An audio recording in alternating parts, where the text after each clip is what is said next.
They thought the quiet new girl from the wrong side of the city was an easy target. They were wrong. Ayanna Blake transferred to Meadow Ridge High, carrying the weight of a life lived in survival mode, a skill the polished, privileged students couldn't begin to understand.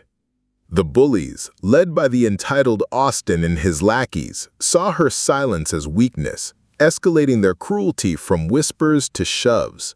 But they crossed a line they didn't know existed when they came at her with scissors, severing her braid in a humiliating public spectacle. Laughter echoed. The teacher looked away. In that frozen moment, a lifetime of being told to absorb, to ignore, to be less, shattered. Ayanna had promised herself no fights here, but they hadn't just cut her hair, they had tried to cut away her dignity. And as she rose from her seat, a chilling calm settling over her, the bullies finally saw the fighter they had unwittingly unleashed. This isn't a story about a victim, it's a reckoning. The sun was a clinical, bleaching light on that first Monday, washing the sky to a pale, indifferent blue.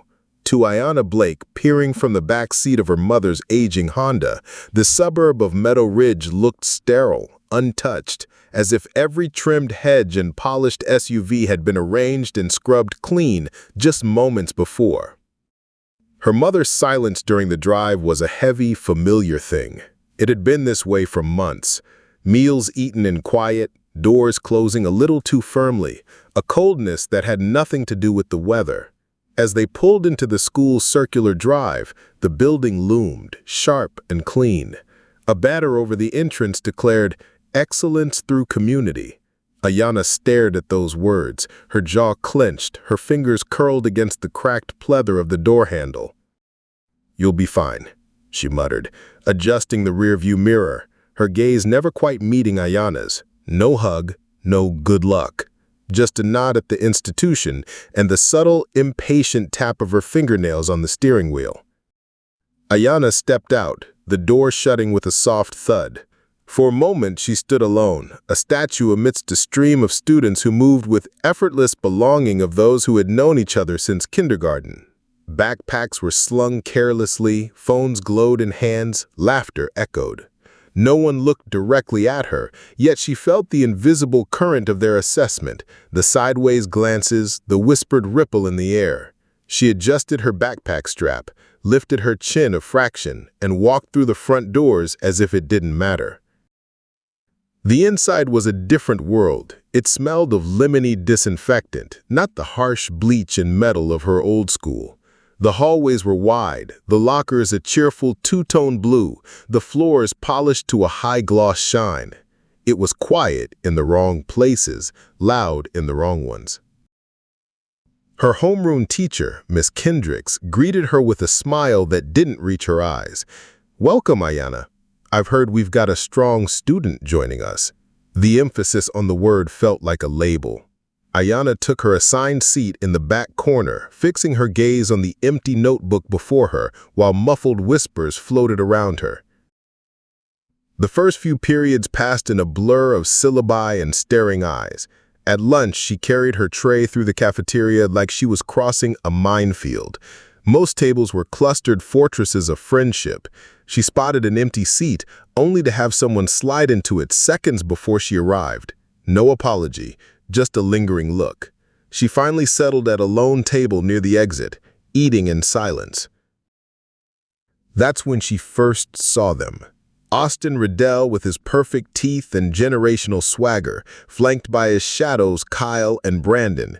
Their eyes scanned the room like kings surveying their kingdom. When Austin's gaze landed on her, it held a flash of recognition, not of her, but of her type. His smile was thin.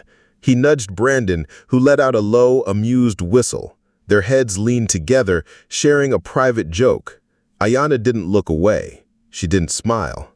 She just stared back, blank and unblinking, until they moved on. The next day, it began. A shoulder bump too hard in the hallway, a pencil flicked off her desk, a snicker here, a whispered name there. Ghetto, got attitude, thinks she's tough.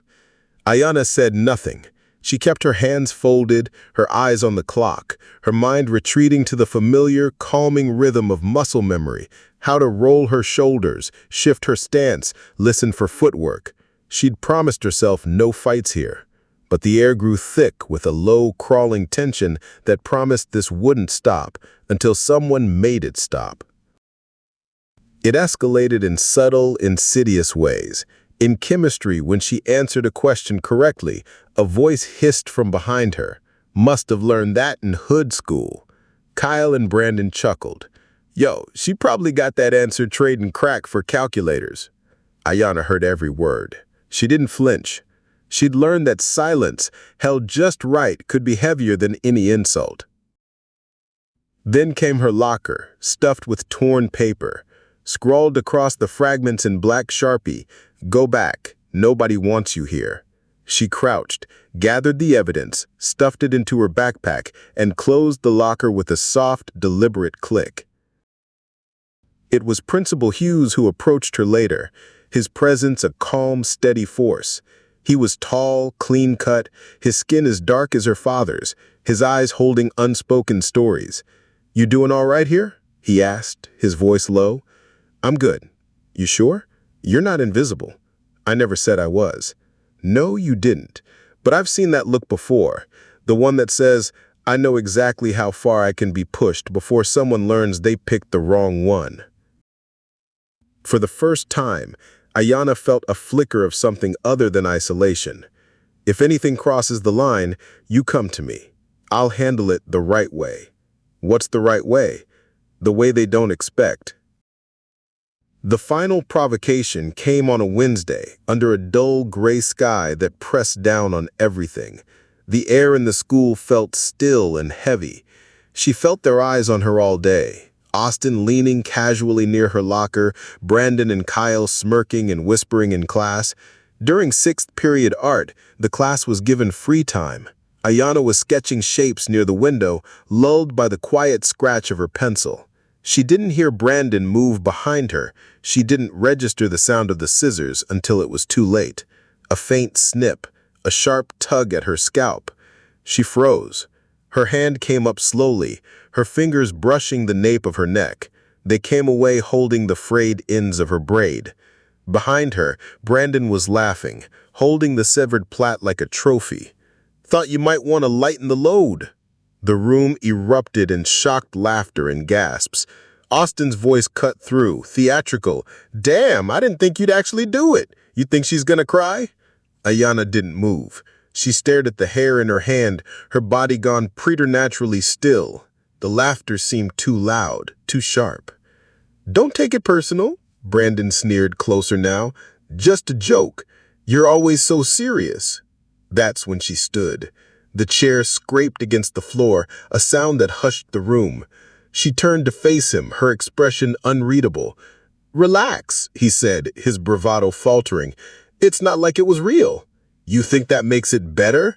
Her voice was calm, too calm. Austin lounged in his chair. "You wear it like armor. People are gonna test it." She took a step forward. "You don't get to touch me. You don't get to take something from me and call it a joke." Brandon held up his hands. Okay, just calm down." But Ayanna wasn't angry in the way they expected. She was calculated, cold. Her fist connected with his cheekbone before he could finish. The crack was sickening, followed by the thud of his body hitting a table, sending paint jars scattering. Kyle lunged. She twisted his arm, slamming his elbow against the table edge. He dropped with a scream. Austin moved between them, hands raised. All right, you made your point. You win." "No," she said, her voice colder than steel. "You don't get to talk." The arrogance in his eyes finally melted into pure, unadulterated fear. As the teacher screamed into the intercom for security, Ayanna stood amidst the wreckage. She wasn't breathing hard. She was perfectly still. Her eyes found the braid on the floor. She picked it up, held it gently, and walked out of the room. She didn't run.